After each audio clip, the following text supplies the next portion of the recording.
Assalamualaikum warahmatullahi wabarakatuh. Perkenalkan, saya Adik Nuria dengan teman saya Armita Anik Sukawati, Konita Mardia, dan Muhammad Faisal. Di sini kami akan mempresentasikan tentang Pancasila sebagai sistem filsafat. Sebelumnya kami ucapkan terima kasih kepada Bapak Abu Amr Bustami selaku dosen pembimbing yang telah memberi kami kesempatan untuk menyampaikan materi ini. Untuk presentasi yang pertama, kami persilahkan kepada Armita Ani.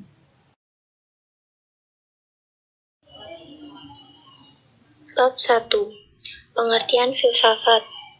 Istilah filsafat secara etimologi merupakan padanan dari kata-kata falsafah dalam bahasa Arab, filosofi dalam bahasa Inggris, dan filosofia dalam bahasa Yunani. Kata filosofia merupakan kata majemuk dari kata philos atau philen, yang artinya mencintai, sahabat, kebijaksanaan, hikmat, kearifan, dan pengetahuan. Dengan demikian, filosofia secara harfiah berarti mencintai hikmat, mencintai kebijaksanaan, atau mencintai pengetahuan. Pancasila dapat digolongkan sebagai filsafat dalam arti sebagai pandangan hidup. Ini berarti filsafat Pancasila mempunyai fungsi dan peranan sebagai pedoman dan pegangan dalam sikap, tingkah laku, dan perbuatan dalam kehidupan sehari-hari, dalam bermasyarakat, berbangsa, dan bernegara bagi bangsa Indonesia.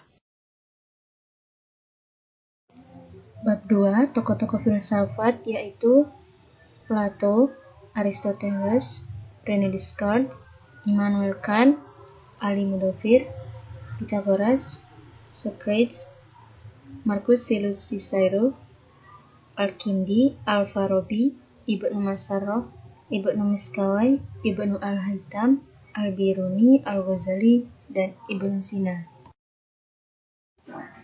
Bab 3. Pengertian filsafat Pancasila. Pancasila sebagai filsafat mengandung pandangan, nilai, dan pemikiran yang dapat menjadi substansi dan isi pembentukan ideologi Pancasila, filsafat Pancasila. Pancasila dikatakan sebagai filsafat karena Pancasila merupakan hasil perenungan jiwa yang mendalam yang dilakukan oleh the founding father kita. Dapat didefinisikan secara ringkas sebagai refleksi kritis dan rasional tentang Pancasila sebagai dasar negara dan kenyataan budaya bangsa, dengan tujuan untuk mendapatkan pokok-pokok pengertiannya yang mendasar dan menyeluruh. Sila-sila Pancasila merupakan satu kesatuan sistem yang bulat dan utuh. Dan kata lain, apabila tidak bulat dan utuh atau satu sila dengan sila yang lainnya terpisah-pisah, maka itu bukan Pancasila.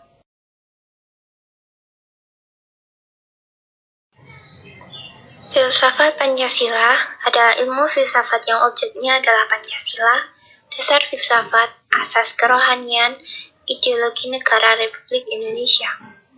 Filsafat Pancasila bermanfaat dan perlu digunakan untuk membangun sistem filsafat Indonesia yang materinya perlu digali dari adat istiadat, kebudayaan dalam arti luas, dan agama-agama, serta hidup ketatanegaraan bangsa Indonesia.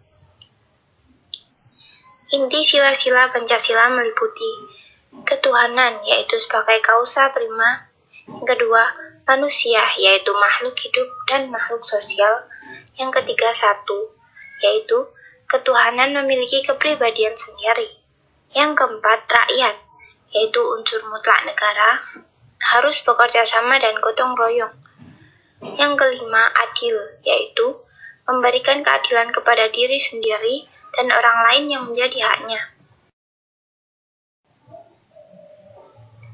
Aspek penyelidikan atau landasan Pancasila sebagai berikut.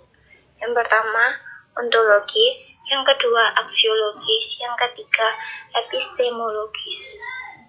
Landasan ontologis Pancasila. Secara ontologis, penyelidikan Pancasila sebagai filsafat dimaksudkan sebagai upaya untuk mengetahui hakikat dasar dari sila-sila Pancasila. Pancasila yang terdiri atas 5 sila, setiap sila bukanlah merupakan asas yang berdiri sendiri, melainkan memiliki satu kesatuan dasar ontologis. Landasan aksiologis Pancasila. Secara aksiologis, bangsa Indonesia merupakan pendukung nilai-nilai Pancasila, yaitu bangsa yang berketuhanan, yang berkemanusiaan, yang berpersatuan, yang berkerakyatan, dan berkeadilan sosial. Pengakuan, penerimaan, dan penghargaan atas nilai-nilai Pancasila itu nampak dalam sikap, tingkah laku, dan perbuatan bangsa Indonesia, sehingga mencerminkan sifat khas sebagai manusia Indonesia. Landasan epistemologis Pancasila. Secara epistemologis, kajian Pancasila sebagai filsafat dimaksudkan sebagai upaya untuk mencari hakikat Pancasila sebagai suatu sistem pengetahuan. Pancasila sebagai sistem filsafat pada hakikatnya juga merupakan sistem pengetahuan. Berarti Pancasila telah menjadi suatu belief system, cita-cita menjadi suatu ideologi. Oleh karena itu, Pancasila harus memiliki unsur rasionalis terutama dalam kedudukannya.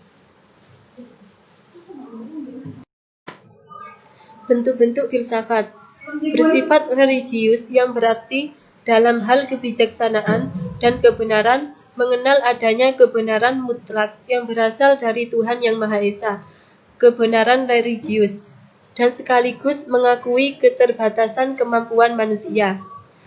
Memiliki arti praktis yang berarti dalam proses pemahamannya tidak sekedar mencari kebenaran dan kebijaksanaan, serta hasrat ingin tahu, tapi hasil pemikiran yang berwujud filsafat Pancasila tersebut dipergunakan sebagai pedoman hidup sehari-hari, agar mencapai kebahagiaan lahir dan batin, dunia maupun akhirat. Pancasila sebagai sistem filsafat dapat dilakukan dengan dua cara, yaitu cara deduktif dan induktif. Cara deduktif yaitu dengan mencari hakikat Pancasila serta menganalisis dan menyusun secara sistematis menjadi keutuhan pandangan yang komprehensif. Yang kedua, cara induktif, yaitu dengan mengamati gejala-gejala sosial budaya masyarakat, merefleksikannya dan menarik arti makna yang hakiki dari gejala-gejala itu. Pancasila terdiri atas 5 sila, pada hakikatnya merupakan sistem filsafat. Maksud sistem adalah suatu kesatuan bagian yang saling berhubungan, saling bekerja sama untuk tujuan tertentu. Secara kesatuan merupakan kesatuan yang utuh. Sila-sila Pancasila yang merupakan sistem pada hakikatnya merupakan suatu kesatuan organis, yang artinya Pancasila adalah saling berkaitan. Pemikiran dasar Pancasila yaitu pemikiran tentang manusia yang berhubungan dengan Tuhan, diri sendiri, dengan sesama, masyarakat, bangsa, yang nilai-nilai itu dimiliki oleh bangsa Indonesia. Sekian presentasi dari kami. Bila ada kekurangan mohon dimaafkan. Semoga materi ini dapat menambah wawasan dan bermanfaat bagi kita semua. Terima kasih. Wassalamualaikum warahmatullahi wabarakatuh.